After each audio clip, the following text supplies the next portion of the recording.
Shalom Elohim, haleluya, puji nama Tuhan. Semangat pagi Bapak Ibu Saudara yang dikasihi Tuhan kita, Yesus Kristus. Jumpa lagi bersama saya Pendeta Samuel Mawuntu dalam Renungan Pagi ke 1790 hari. Renungan pagi ini mengudara, puji Tuhan.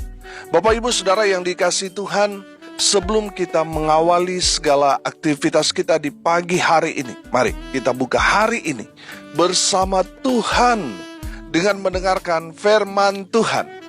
Sebelum kita membaca, mendengarkan, dan merenungkan firman Tuhan hari ini, mari kita berdoa. Minta pimpinan Roh Kudus. Kita berdoa. Bapa di surga, berbicaralah kepada kami semua. Pakai firman Tuhan ini untuk menegur kami, menasihati kami, menguatkan kami, meneguhkan iman percaya kami, dan menuntun kami supaya kami terus berjalan di jalan Tuhan yang benar. Dan pakai firman Tuhan ini untuk memberkati kami semua. Di dalam nama Tuhan Yesus yang adalah firman Allah yang hidup, kami berdoa. Amin. Haleluya. Bapak Ibu Saudara yang dikasihi Tuhan, bersama dengan saya kita akan belajar Alkitab dari kitab Kejadian sampai kitab Wahyu. Mari buka Alkitab kita dalam kitab Bilangan pasal 21 ayat 4 sampai ayat 9. Di bawah perikop ular tembaga. Demikian firman Tuhan. Setelah mereka berangkat dari Gunung Hor, berjalan ke arah Laut Teberau untuk mengelilingi tanah Edom, maka bangsa itu tidak dapat lagi menahan hati di tengah jalan. Lalu mereka berkata-kata melawan Allah dan Musa. Mengapa kamu memimpin kami keluar dari Mesir, supaya kami mati di padang gurun ini? Sebab di sini tidak ada roti dan tidak ada air, dan akan makanan hambar ini kami telah muak. Lalu Tuhan menyuruh ular-ular tedung ke antara bangsa itu, yang memagut mereka, sehingga banyak dari orang Israel yang mati. Kemudian datanglah bangsa itu mendapatkan Musa dan berkata, kami telah berdosa, sebab kami berkata-kata melawan Tuhan dan engkau. Berdoalah kepada Tuhan, supaya dijauhkannya ular-ular ini daripada kami. Lalu Musa berdoa untuk bangsa itu. Maka berfirmanlah Tuhan kepada Musa, buatlah ular tedung, dan taruhlah itu pada sebuah tiang. Maka setiap orang yang terpagut, jika ia melihatnya, akan tetap hidup. Lalu Musa membuat ular tembaga dan menaruhnya pada sebuah tiang. Maka jika seseorang dipagut ular dan ia memandang kepada ular tembaga itu, tetaplah ia hidup. Amin. Haleluya. Bapak Ibu Saudara yang dikasihi Tuhan, konteks kebenaran firman Tuhan ini ketika Tuhan murka kepada bangsa Israel dan menyuruh ular-ular tedung atau ular-ular berbisa memagut umat Tuhan yang dimurkainya. Pertanyaannya sekarang, kenapa Tuhan mengirim ular tedung kepada umatnya? Yang pertama saya pelajari bahwa umat Tuhan ini tidak dapat menahan hati, tidak sabar. Saudara perhatikan ayat 4 di sana dikatakan begini. Setelah mereka berangkat dari Gunung Hor, berjalan ke arah Laut Teberau untuk mengelilingi tanah Edom, maka bangsa itu tidak dapat lagi menahan hati di tengah jalan. Amin. Saudara perhatikan, kalau kita mengikuti perjalanan kebenaran firman Tuhan beberapa hari ini, kita akan melihat bahwa sebenarnya bangsa Israel ini tinggal selangkah lagi untuk masuk ke tanah perjanjian, tanah Kanaan. Tetapi Tuhan membuat mereka kembali di Laut Teberau itu. Mereka harus mengelilingi Edom karena mereka tidak diizinkan oleh saudara mereka, dalam tanda kutip orang-orang Edom, untuk masuk melewati Edom. Sehingga mereka harus berputar, saudara. Mereka kembali ke pesisir Teberau, saudara. Sehingga mereka melihat, loh kok kita kembali lagi nih? Saudara yang dikasihi Tuhan, saya melihat dari sana mereka kesal. Mereka tidak dapat menahan hati. Mereka sudah tidak sabar lagi. Karena tanah yang dijanjikan Tuhan kepada mereka itu sebenarnya tinggal selangkah lagi. Tetapi mereka dibuat untuk berputar kembali. Saudara yang dikasihi Tuhan, saya melihat ini adalah bagian dari proses Tuhan. Amin. Orang yang tidak sabar melalui proses Tuhan, mereka orang-orang yang tidak berkenan di hadapan Tuhan. Saudara yang dikasihi Tuhan, kenapa Tuhan mengirim ular-ular tedung untuk memagut mereka? Karena mereka tidak menghargai proses Tuhan. Itu kesalahan yang pertama. Yang kedua, saudara, umat Tuhan ini melawan Tuhan dan melawan Musa. Saudara yang dikasihi Tuhan, Tuhan mengirim ular tedung kepada umatnya karena umat Tuhan melawan Tuhan dan melawan Musa yang adalah nabi Tuhan. Saudara yang dikasihi Tuhan, dengar ini baik-baik. Sadar atau tidak sadar, seringkali kita melakukan ini. Kita melawan Tuhan. Saudara mungkin sudah bertanya, dengan cara apa Pak Pendeta? Ketika kita tidak melakukan firman, kita melawan Tuhan. Saudara yang dikasihi Tuhan, ketika kita melawan Tuhan, melawan hamba Tuhan, kita akan berhadapan dengan Tuhan. Tuhan akan mengirim ular tedung untuk memagut saudara. Saudara yang dikasihi Tuhan, saudara perhatikan orang-orang yang marah kepada hamba Tuhan, nasib mereka itu tragis, menyedihkan. Contoh Miriam, apa yang terjadi dengan Miriam? Miriam kena kusta. Saudara, beberapa hari yang lalu kita belajar Korah, Datan, dan Abiram yang memberontak kepada Musa. Saudara, apa yang terjadi dengan mereka?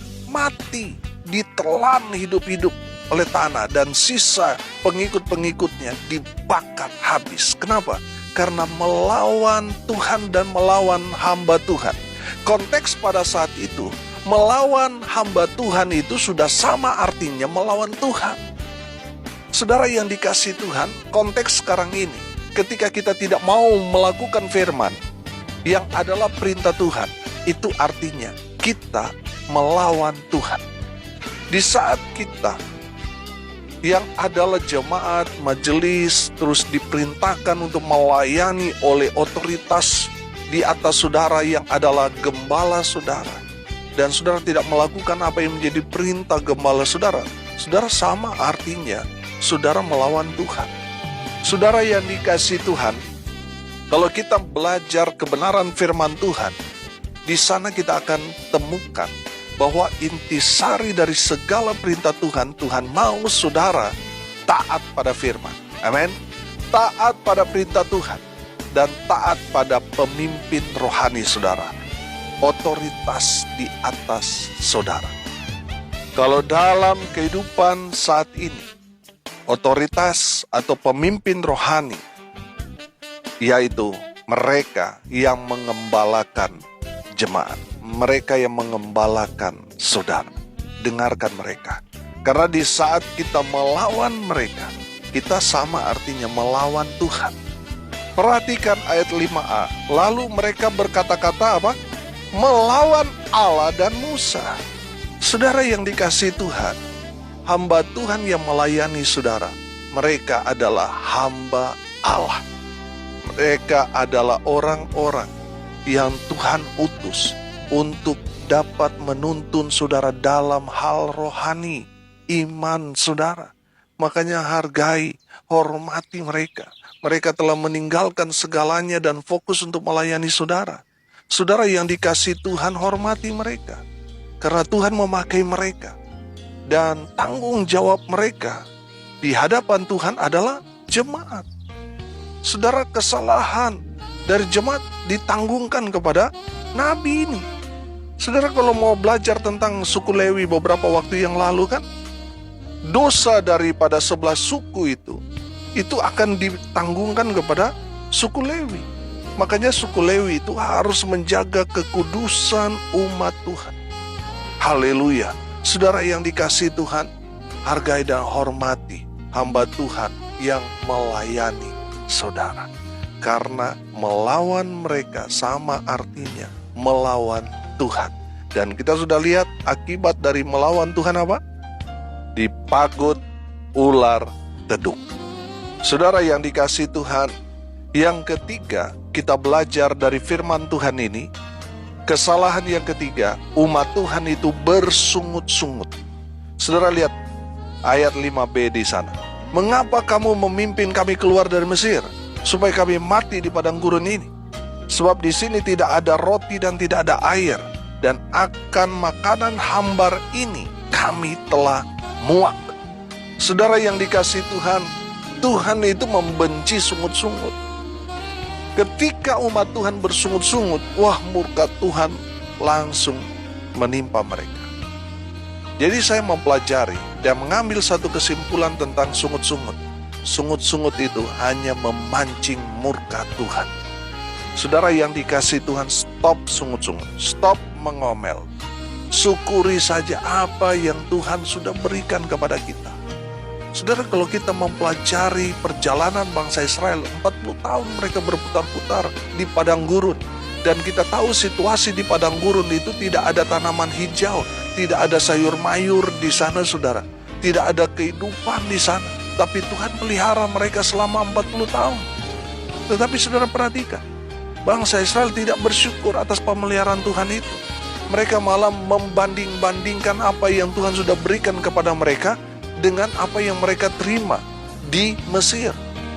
Saudara yang dikasihi Tuhan, itu tentu membuat Tuhan itu marah sekali sama bangsa Israel karena mereka tidak bersyukur. Saudara yang dikasihi Tuhan, kita belajar karena umat Tuhan tidak sabar, tidak dapat menahan hati, melawan Tuhan dan bersungut-sungut. Itulah yang membuat Tuhan murka kepada mereka dan mendatangkan ular-ular tedung kepada umatnya. Perhatikan saudara, orang-orang yang dipagut ular tedung, harapan untuk hidup itu sangat tipis. Sehingga banyak orang Israel yang mati digigit ular tedung. Karena banyak orang Israel yang jadi korban, akhirnya Israel ini sadar dan bertobat. Mereka kemudian datang kepada Musa dan memohon supaya Musa berdoa kepada Tuhan agar Tuhan mengusir ular tedung dari Israel. Lihat ayat 7. Kemudian datanglah bangsa itu mendapatkan Musa dan berkata, kami telah berdosa, sebab kami berkata-kata melawan Tuhan dan engkau. Berdoalah kepada Tuhan supaya dijauhkannya ular-ular ini daripada kami. Lalu Musa berdoa untuk bangsa itu. Amin. Berdoalah apa? Musa kepada Tuhan. Haleluya. Bapak Ibu Saudara yang dikasihi Tuhan, hamba-hamba Tuhan tugasnya mendoakan jemaat. Itu adalah tugas hamba Tuhan. Ketika hamba Tuhan tidak lagi berdoa untuk jemaat yang dia layani, sesungguhnya pada saat itu dia bukan lagi hamba Tuhan. Bapak Ibu Saudara yang dikasihi Tuhan, saya percaya hamba Tuhan yang melayani saudara, dia selalu menaikkan doa kepada Tuhan buat keselamatan saudara. Haleluya. Di saat Musa berdoa kepada Tuhan, Tuhan mendengar doa Musa dan memberi jalan keluar. Haleluya. Perhatikan ayat 8 dan ayat 9. Maka berfirmanlah Tuhan kepada Musa, buatlah ular tedung dan taruhlah itu pada sebuah tiang. Maka setiap orang yang terpagut jika ia melihatnya akan tetap hidup. Lalu Musa membuat ular tembaga dan menaruhnya pada sebuah tiang. Maka jika seseorang dipagut ular dan ia memandang kepada ular tembaga itu, tetaplah ia hidup. Amin. Haleluya. Bapak Ibu Saudara yang dikasihi Tuhan, dengar baik. Tuhan memberi solusi buat umat Tuhan yang terpagut ular tedung. Tuhan menyuruh Musa untuk membuat ular tembaga dan ditaruh di sebuah tiang. Barang siapa yang terpagut ular berbisa itu dan melihat ular tembaga buatan Musa, seberapa parahnya mereka akan tetap hidup. Amin. Saudara perhatikan, maskot kesehatan itu kan seperti ular tembaga yang dibuat Musa ini. Jadi barang siapa yang terpagut ular dan melihat ular tembaga buatan Musa, mereka akan hidup. Saudara yang dikasihi Tuhan, hari ini kita belajar. Yang pertama, perhatikan. Lalui proses Tuhan itu dengan bersyukur. Kalaupun sepertinya mereka kembali lagi ke garis awal, itu artinya Tuhan mau proses mereka. Amin. Jadi kalau Tuhan proses saudara, jangan protes. Amin. Jangan protes, nikmati saja proses Tuhan itu. Kalaupun Tuhan izinkan mereka kembali ke pesisir di Laut Teberau itu, mereka harus percaya kepada Tuhan, bahwa Tuhan adalah pembela mereka, penolong mereka, yang akan memelihara dan menjamin kehidupan mereka. Jadi kita harus nikmati proses yang Tuhan sedang izinkan terjadi dalam kehidupan kita, supaya kita hidup berserah, percaya, dan mengandalkan Tuhan. Amin. Yang kedua, saudara, kita belajar jangan melawan Tuhan dan hambanya. Saudara, jangan bangga, oh saya melawan pendeta. Saudara, jangan bangga dengan itu. Karena saudara, di saat saudara melawan hamba Tuhan, yang adalah hamba yang diutus Tuhan untuk melayani saudara, itu sama artinya saudara melawan Tuhan. Dan kita sudah belajar hari ini, orang yang melawan Tuhan dan Musa, melawan Tuhan dan hambanya, mereka akan berhadapan dengan Tuhan. Tuhan akan kirim ular tedung kepada mereka.